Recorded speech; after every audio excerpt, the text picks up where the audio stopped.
Hello and welcome to the last top 5 Pokemon types throughout the series. Like, I started this series about March, and now here I am doing the last part, which is Steel type. I actually did it really alphabetical, except for the fact that I did Fire and Fighting because I love Infernape, and those comprises the typing of Infernape. And then I did Water type a bit earlier, just because I actually love. That's like my third favorite type of all time. Seriously.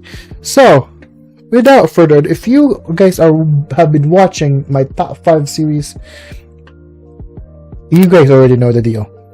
All of the top 5 that I do is based only on my opinion, and if you don't agree, please leave your own top 5 in the comment section below, or tell me which of the Steel type Pokemon are your favorite. Without further ado, let's go ahead and start with number 5. Additionally, if you guys enjoy my content, please leave a like and subscribe for more anime and Pokemon related content. Note that I actually will be potentially ending that top 5 Pokemon type. There's a lot more that I want to do in terms of top 5, like anime, top 5 anime. That's gonna be really banger, because top 5, the thing about top I love compared to top 10 is I can talk about each of the choices a bit more, because it's just 5 characters, 5 different things that I love. So without further ado, probably more top 5 than top 10 in the very near future.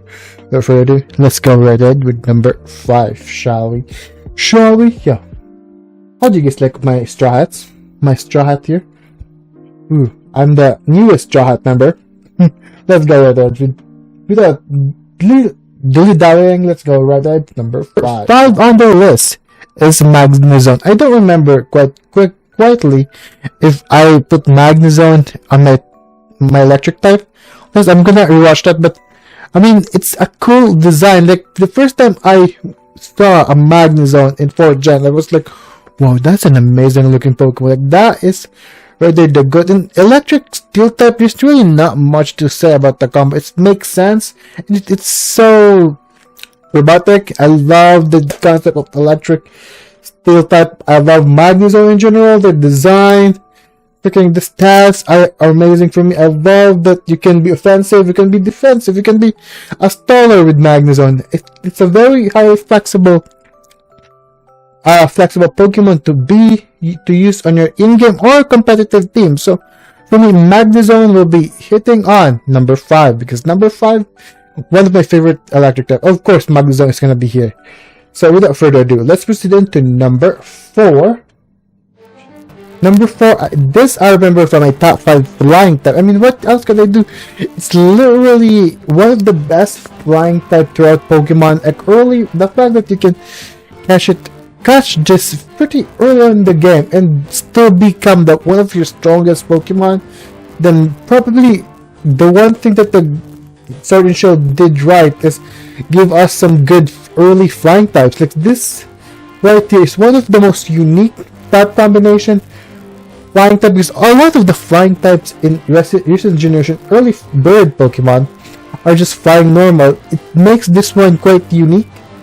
Similarly, I love Talonflame, because Talonflame is also a unique early bird Pokemon. But Corviknight throughout the game is definitely a badass.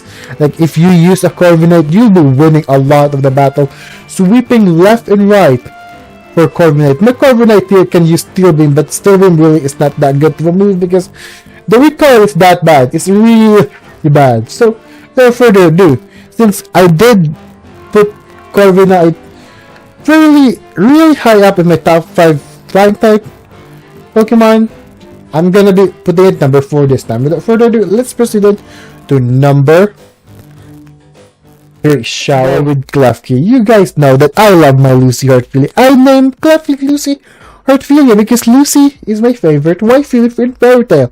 I just love how this... Wait, hold up. This thing can slay a dragon. Literally, this thing right here can slay a dragon. A key. Yes. A key can literally slay a dragon. So just how the design looks, my dudes. Like, this can be a setup Pokemon. Probably with Prankster, definitely one of my strongest setup Pokemon. I can literally use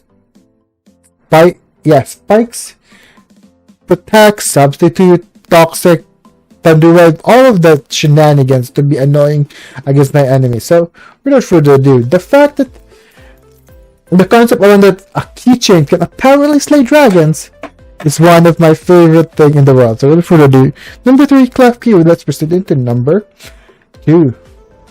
I mean, it makes sense.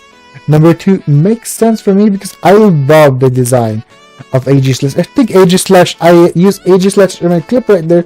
My shiny Aegislash I name after Heathcliff because it reminds me of that SAR forgetful villain that SAR Akira Kayaba and AK Heathcliff, and just the design alone, like this medieval knight kind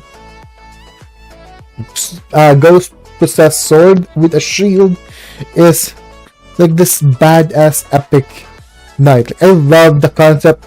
It's also really fun to play with in terms of competitive play. Like, I love annoying. It can be an annoyance to deal with because, well, it just changes stance, and it's also really offensive. It can be offensive, it can be defensive. I love my Aegislash here. Aegislash boy, I think this is a physical one, but it can also run a special Aegislash with a Shadow Ball, I believe, and a defensive one. So I love how flexible it is, the design, the concept, everything with Aegislash is just Chef's I love it. I think I love the concept of a sword possessed ghost, or a ghost possessed sword, whatever that order is.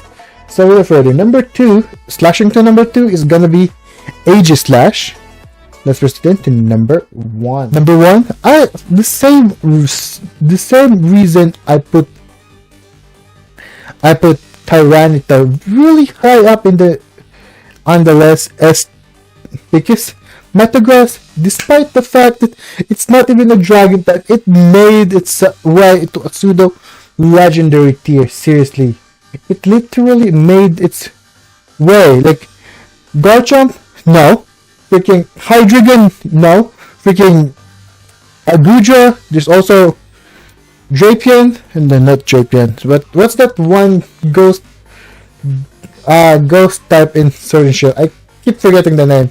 No, but the fact that Metagross and Tyranitar made it as a pseudo legendary without even being a dragon. Like, I love that concept. I love the design for Metagross. The concept of having 4. I just realized that it needs to have, the feat resembles 4 Beldum too. Like, the fact that it needs to have a 4 Beldum just to evolve, like it forms 4 Beldum to evolve like the feat itself. Damn, I freaking love the design. It's just so intimidating. It's definitely intimidating, imposing sort of Pokemon. Like, I love the way it follows me, how it levitates. Everything about Metagross is awesome. It's a very defensive beast. Of course, Steel type is fairly defensive, so I love that as well. So, no further ado, number 1, one of probably my most iconic, and definitely partly because of the one in the Metagross that was used against Ash and Swallow, against Ash's team on Fallen Region. Just that anime episode alone makes Metagross one of my favorite Steel type as well. Like, I love using it in competitive, I love using it in game, but in game not so much because Beldum is really late in the game. You can get it really late, so I don't really use it that much, but I love using it regardless. Without further ado, Metagross slapping itself into the number 1 spot. Let's go. And that would be it for my top 5. And thank you guys for watching. Now you know my favorite Pokemon for each Pokemon types. And if you guys want to check out all of the top 5 plus the older Pokemon types that Pokemon top 5 that I did, a playlist right there will be up about all of my top 5 that I created in the past, and then the last top 5, which is top 5 rock types, that's also a little banger of an episode over there, is going to be up there. And then, if you guys want to check out my channel, which has a lot of anime and Pokemon related content on it, it's going to be a little circle thing over there. And without further ado, see you guys next time for that next iteration of top 5. Without further ado, keep playing Pokemon and gotta catch them all. Bye.